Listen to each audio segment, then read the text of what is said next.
Hello there, beautiful internet and creatures of the beyond. Welcome back. It's so nice to see you. I hope you're doing great and you're having an amazing day or night. Today we're gonna do something very interesting. I present to you an avocado, and you will be saying, "Well, that's a grapefruit," and I will be replying with, "Yes, that is a banana," and then you will be saying, "Well, you are insane," to which I will just say, "Thank you. You're so amazing." But what how does this even make sense? Like, we're talking about fruits that make no sense with a giant talking panda. So today I thought, let's talk about perspective. And not just perspective, it's an assembly of thoughts that relate to how we see things in life and how those things impact us and how sometimes things get weird and we really don't understand what's happening anymore. But the idea is that we exist and we make amazing stuff. And in my opinion, art is one of the universal languages, not the first one. The first one would be mathematics, in my opinion, but let's just say that art is number two, if there is a position in that sense. But anyway, so related to art, we have a sense of communicating through art, through presenting thoughts and ideas and even commands that we can all perceive and understand at a very logical and basic way. But is that always the reality? So, this is an arrow.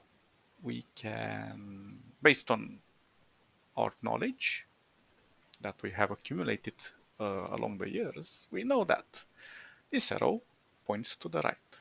It can also be changed to points up, left, and down. But how do we understand that this is an arrow? Well, logically speaking, we can kind of see that the lines are converging into one singular point, and to our mind, that makes sense that that focus is pointing us towards something. But this is also an arrow, and this arrow creates a more circular pattern, so we can kind of perceive it as like a jumping over a cliff or into a cliff or avoiding an obstacle. But then this is also an arrow, and this one becomes more complicated for us to understand. So we're starting to see that the more we add, the more difficult the message is to understand, to perceive by those around us. And then this is also an arrow. So context also matters a lot. Because if we jump from one arrow to another, we might get lost. And then take into account that maybe other cultures, or let's say an aboriginal group, sees an arrow for the first time. And in their culture, the arrow doesn't necessarily mean that the focal point is pointing to something. Maybe they are used to read things differently or to perceive them differently. We are usually trained to kind of read from the top left towards the bottom right. So when we're going into this diagonal, but we go like this, we scan like this, from left to right, from top to bottom. But maybe an Aboriginal guy might, or woman, or whatever, might look from top to bottom or from right to left, and they might perceive these lines totally different than us. They might see, well, this is part of a pattern, maybe it's a symbol that might refer to a deity, or maybe it's danger, or maybe they might think it's a way to go into a zigzag. So, for example, if they're looking from top to bottom, they have to go backwards like this to this point and then towards this instead of going to the right direct line. Or maybe they have to go like this, this, this, this. it's very interpretable how you perceive something that you haven't seen before. So, depending on where you come from, what knowledge you have accumulated, and how you look at a thing, the perspective changes a lot, and especially the context. So, what does this mean for us? Basically, it means that although art can be very generalized because of how our cultures have interacted during our lifetimes or throughout history, we have a common term for everything. But imagine now that an alien race comes to Earth and they look at our symbols and we totally do not speak the same language. We totally do not see the same things the way they do or the way we do. How do we start interpreting things between each other? Maybe them raising their hands means they're being hostile, or maybe them being in a T posture means they want a hug. I don't know. We never know these things, but I think we can always discover these interpretations just by experimenting and doing mistakes. So, for example, if they are doing a T pose and we poke them, I don't know, with a stick, they might take offense, but then we say, well, sorry, and then we hug them, and well, things go better from there, or worse, depending on the alien race, of course. I hope aliens exist. I don't know. We nothing is certain in this universe. That is the cool thing about this, because creativity in itself is very flexible. So take the humankind. When is the last time you guys have looked up at the sky during the night and saw the whole sky with the stars and everything, and just say, "Wow, that's super, super, super, super, super huge." We might look at it as it's infinite, but we have no idea if it's infinite or not. Like, for example, there was this story about a mother and a child, and the child was very small. So they were looking up at the sky, and the child was pointing her finger, and she was saying two, because two was the biggest number she could interpret. For her, two was the absolute, something so huge it could be uncomprehensible for her. So there are no rules to say infinite or two or defining them when it comes to our interpretation of not necessarily only art, but just perceiving things that we look at. So for her, for that little child, two was the infinite, and she was absorbed by the image she was seeing. Let me see. I prepared a little image for you guys to see. Ah, isn't this beautiful? And I remember there was another story somewhere in maybe New York or somewhere in America. There was this power outbreak, and for I don't know 4 or 6 hours, and it was a widespread breakout. So electricity was off everywhere, and the luminosity pollution just vanished. And then everybody was looking at the sky, and they were starting to call their emergency numbers. And they were like, "Oh my God, there's some weird clouds in the sky," but they haven't seen the sky without air pollution. Sorry, luminosity pollution, and they were just experiencing for the first time how the nebula, sorry, the not the nebula, our galaxy is looking from our perspective as we look towards one of the tentacles, and they were mesmerized. It's like, whoa, what is this? This is unnatural. This is a phenomena that we haven't experienced before, because people are used to live in their bubbles, and if you think about it, we as a species live in a bubble, in a tiny, small bubble that floats in the universe, and we can be hit by a comet at any moment, at any time, and we won't be able to do anything about it. And that is what I find amazing, because we have zero control of the things that happen around us. And the only control that we truly have is based on our thoughts. Even our actions might not be in our full control, because we get bombarded by all this information, and there are subjective messages and subliminal messages that can change our perspective. Like, take ads, for example. Why do ads exist all over the place? Have you ever thought about it? It's like, what is the point of these companies throwing money at huge panels with ads and stuff? It's because they know that we have a photographic memory. Well, it's not photographic, but for simplicity's sake, we're just gonna say it's photographic. And it records everything without our knowledge. Even if we pass, like for example, a big panel ad and we just glimpse at it, we don't focus on it, our brain records it. And this is kind of a hack for the brain, because they know that the next time you are going to pass by it, the brain will remember, and it will be like this feeling of, oh, I feel like I have a feeling that I've seen this before. So maybe you're hungry and it's a panel with that advertises food, and you'll be like more inclined to maybe think like, oh, this food looks interesting. I might want to try it. Let me go and check it out, you know?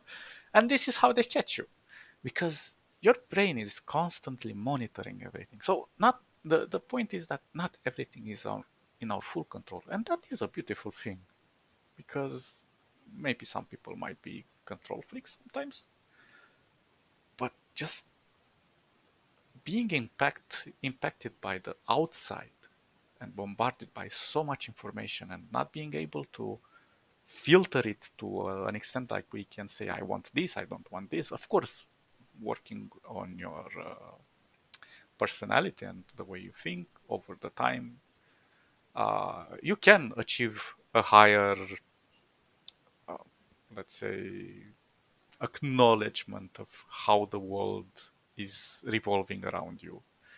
Because in a way, we are the center of the world. Because the center is always relative, is relative to where we are in that moment, just as the center of the universe is relative to where we are in the universe.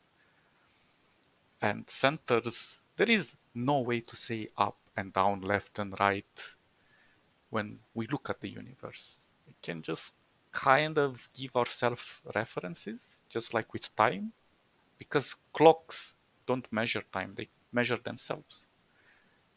There is no defined way for us to measure time. We just perceive it, because, and even time feels different based on how we perceive it. So it's very amazing.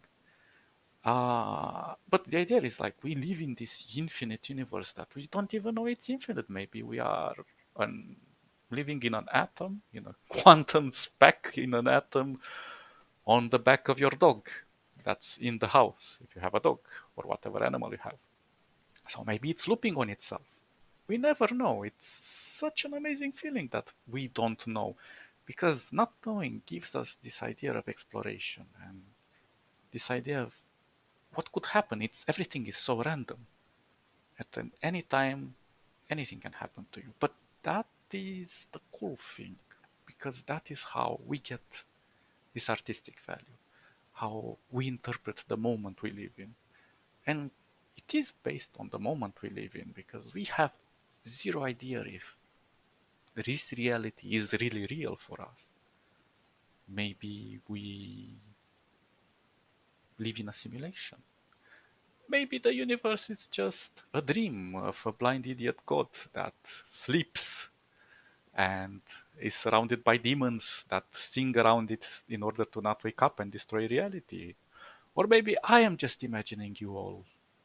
Well, I promise I will try to imagine a better life for you if things are not going so great. But who knows? Maybe it's the other way around. In which case, please, please, please imagine a better life for me as well. because sharing is caring. But the cool thing is that we are living the moment that is right now. And in a way, the past and the future kind of dilute and become irrelevant in a way. Because I see a lot of people and they're sad and living in the past mostly. And I just kind of go to them and say, why? What's so important in the past that you cannot fix in the present or you cannot enhance in your present and look towards a better future? And in a way, life is passing us by the moment we just lock ourselves in the future or in the past too much. And we try to just relive or just imagine things that are not here at this moment.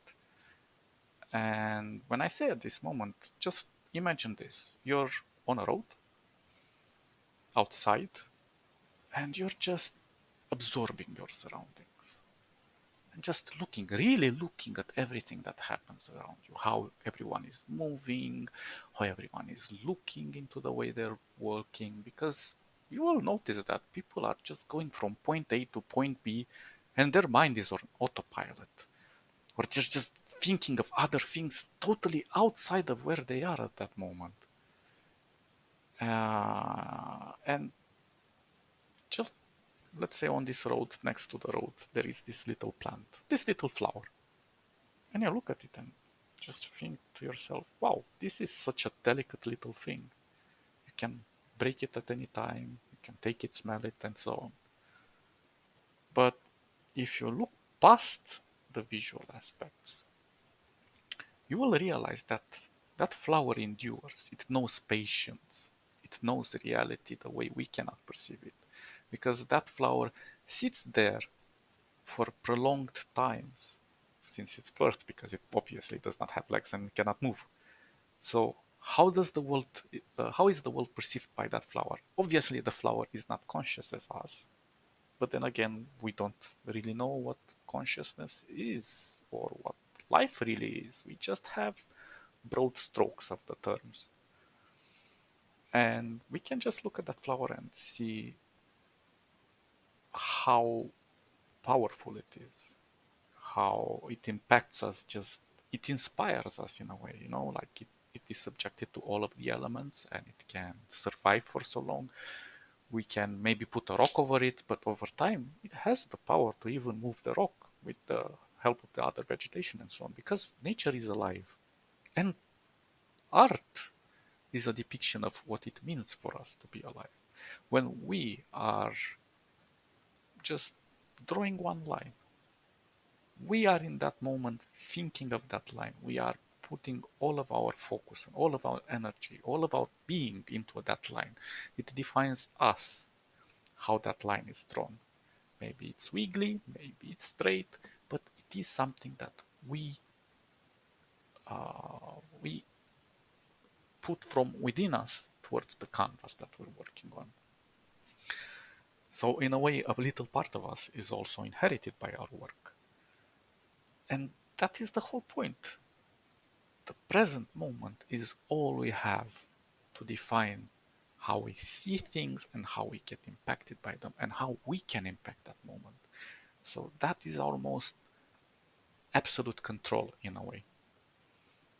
And this gets propagated. For example, let's just say you have a friend and that friend has a horrible day. And you might think, well, I want to do something nice for this friend. Maybe, I don't know, get a gift. And you get the gift, but your friend is not available. He left somewhere, So you think, well, I'm gonna give this gift to somebody else to not go for a waste. Unless it's chocolate, then I'll eat the chocolate, and there it is. End of the story. So anyway, so you give this gift to someone else, and that someone else, unbeknownst to you, might actually have a connection to. It might be a common friend, and you have no idea. Or maybe this person's family is friends with that friend's family. And this act of giving a gift in the present moment, just giving your emotion, putting all of your emotion into that gift in a way, and giving it to this person, that has no idea that you're friends with the other person. Makes this person's day a little bit better, you know. And this person goes and talks to their family, and maybe their joyful personality flourishes and blooms and makes their family also happy. And in a way, they talk to the friend's family, and the friend's family kind of converges on this happiness vibe. And then indirectly, the friend also gets this vibe. So you can impact the world around you in ways you cannot foresee. And then it can also turn back to you in ways you cannot foresee. So, for example, if you help somebody on the street, maybe that person sometimes later might help somebody else and somebody else and somebody else. And that last person that has been helped might come back and help you in a moment of difficulty. So, in that sense, I always perceive that if you do good, you'll also receive good to some extent, you know? Not expect it to happen to you, but you know, just do it. The more you do it, the more likely it is to happen to you as well. So yeah, I know I've been rambling a lot, and but I hope this kind of makes a little bit of sense of how you can perceive things and get them to inspire you to do art in ways you haven't thought about, or maybe try to transpose your perspective into an outside perspective that you haven't thought that can exist, and just see what happens. At the end of the day, it's all about you. Stay awesome, and I'll catch you next time. Bye bye bye bye bye.